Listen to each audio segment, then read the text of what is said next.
Okay, last video for this week, diuretics. Diuretics are things that cause you to urinate. So they are going to cause you to lose water into the filtrate and then in the urine so that you have less water in your blood, more water in the urine. The point of diuretics is to increase urination so that you decrease your blood pressure. So some things have just naturally diuretic effects, just sort of as a side effect, like say caffeine has a little bit of a diuretic effect. But other things, drugs that you would take if you had high blood pressure or glaucoma or respiratory distress syndrome, these would be things that are intentionally working on the mechanisms that cause you to reabsorb sodium and water from your filtrate. So they'd be inhibiting those mechanisms, keeping them from happening. So you need to make sure that you understand those mechanisms. That would be these carriers that we talked about, these things, before you look at the diuretics, or else diuretics won't make a whole lot of sense. Okay, so I've made a little chart here, which is just essentially taking our diuretics and dividing them into two categories. One category of the diuretics cause you to lose potassium into the urine. So they can cause you to become hypokalemic, which is not a good thing. You know, if you do that too much, you don't want to be too hypokalemic. These tend to be very powerful diuretics, very good at reducing blood pressure when you need a very quick, very strong loss of fluid, but the downside, losing the potassium. Also a bit of alkalosis can happen, which we'll see how in a second. Now the other type of diuretic are potassium sparing. These don't cause you to lose potassium in the urine, and that's good. You don't want to lose your potassium or too much potassium into the urine. You don't want to be hypokalemic, but the downside to these is that they tend to be a bit weaker. So these diuretics make you hypokalemic, but they're really strong and really effective. These diuretics don't make you hypokalemic, but they're not going to be as effective. So typically if a person has a really strong need for a diuretic, they'll get a combo of these two, trying to have as little of these as possible and more of these instead, and also watching potassium levels and their acid-base balance if they become alkaline too, which we'll see this in 1 second. So let's look at our loop diuretics first. Our loop diuretics are working on the NAK 2Cl carrier in the loop, which I've just kind of drawn down here. So remember, sodium, potassium, 2-chlorine, all put into, or taken out of the filtrate, put into the peritubular cells. The potassium gets recycled, but the sodium and the chlorine are pulled down to the vasa recta, set up that medullary concentration gradient to pull the water out of the thin segment. A loop diuretic is going to stop that so that that doesn't happen. So we reduce our medullary concentration gradient, which means that water is just, kind of stuck in the thin segment of the loop. We have hypoosmotic filtrate, so not very concentrated filtrate going up into the ascending limb. So we have problems maybe with our lumen positive potential being decreased. And remember, that helped us to reabsorb our sodium, not our sodium, it helped us to reabsorb our magnesium. Now here, and you can't see it really well, let me redraw the little carriers here. I just put in sodium and potassium countertransport up in the distal convoluted tubule, because we have those there. And these are dependent on having high levels of sodium and potassium and things like that in the filtrate. So if you think through, we've stopped the NAK 2Cl carrier. Yes, our filtrate is hypoosmotic. Yes, we still have a lot of water coming up here because of this loop diuretic stopping the NAK 2Cl carrier, but we also still have a lot of sodium and chlorine in here that we didn't have before. The potassium, of course, was recycled, so that's going to be the same, but sodium and chlorine, that wasn't in the filtrate before, that was reabsorbed. Now it's not, it's stuck here.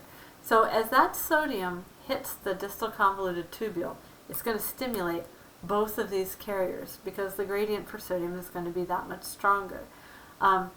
So what that is going to do is cause a bit of sodium and water reabsorption to happen through both of these carriers in the distal convoluted tubule. Not enough to make up for, remember this is 15% of your water reabsorption. This is only 5% of your water reabsorption. So you're still ending up with a lot more water in the filtrate than you would have had you not used the loop diuretic. But you're also, reabsorbing some of that potassium. The danger is because in order to reabsorb some of that sodium, you have to secrete potassium. You're trading it. Or if you're doing it here, you have to secrete hydrogen. You're trading hydrogen for sodium or potassium for sodium. So when you overstimulate these carriers, which you do because you stop doing this carrier, sodium and chlorine are stuck in the filtrate, up they go here, now they can get out. So sodium's going to try really hard to go through these carriers, pulling potassium into the filtrate while it goes, pulling hydrogen into the filtrate while it goes. So now your potassium's going from your blood into the filtrate. Now you're hypokalemic. Hydrogen. Now the hydrogen's going from the blood into the filtrate. Now maybe you're in alkalosis. So those are the dangers. That's how both of these, actually, we're talking about the loop one, but that's how both of these cause problems in that way. Now a thiazide diuretic, also pretty strong. Not as, the loop diuretic is the strongest one, but a thiazide diuretic is also pretty strong. This is going to inhibit sodium and potassium countertransport, and that would be in the loop here, so we'll draw that in. So sodium gets reabsorbed, potassium gets secreted, and that would be happening on both sides. Not going to do that. So again, we got sodium, excess sodium in the loop that was going to get reabsorbed through this carrier, not anymore. In it goes to the distal convoluted tubule, overstimulates this carrier, potassium ends up getting secreted, hydrogen ends up getting secreted, so hypokalemic again, alkalosis again. So that's how those two work. Now, even though I've been focusing a lot on the hypokalemia and the alkalosis of it, they did their job. They caused you to reabsorb less sodium and water here. So less sodium here, less water here. So that's the whole point of them. That's going to reduce your blood pressure because all this water is going to end up as urine, or a good part of it. Some of it's getting reabsorbed here, but a lot of it is still being urinated. Now for the potassium-sparing diuretics, carbonic anhydrase inhibitors. Think back to the last video and think back to what you know about the bicarbonate buffer system. You need carbonic anhydrase in order to facilitate that whole reaction. So if you, I'm going to pull this dreaded picture up again, if you inhibit carbonic anhydrase, you're inhibiting this carrier, which means you're also inhibiting this one and this one. So all this isn't going to work. Now, this is not a primary way of reabsorbing sodium and water. These are the primary ways of reabsorbing sodium and water, not so much these three, but they still contribute to it. So that's why this is more of a weak sort of diuretic, but it doesn't cause you to lose your potassium, so that's the bonus of that. Angiotensinogen converting enzyme inhibitors. So back to here. If we want to stimulate aldosterone, which stimulates this, this, and this, we need to have renin. Of course, we forgot renin, which is going to convert angiotensinogen into angiotensin 1 and angiotensin 2, which stimulates aldosterone. But there is the angiotensinogen converting enzyme, which allows this to happen. If you inhibit that converting enzyme, you don't make aldosterone, you don't do this, you don't do this, you don't do that.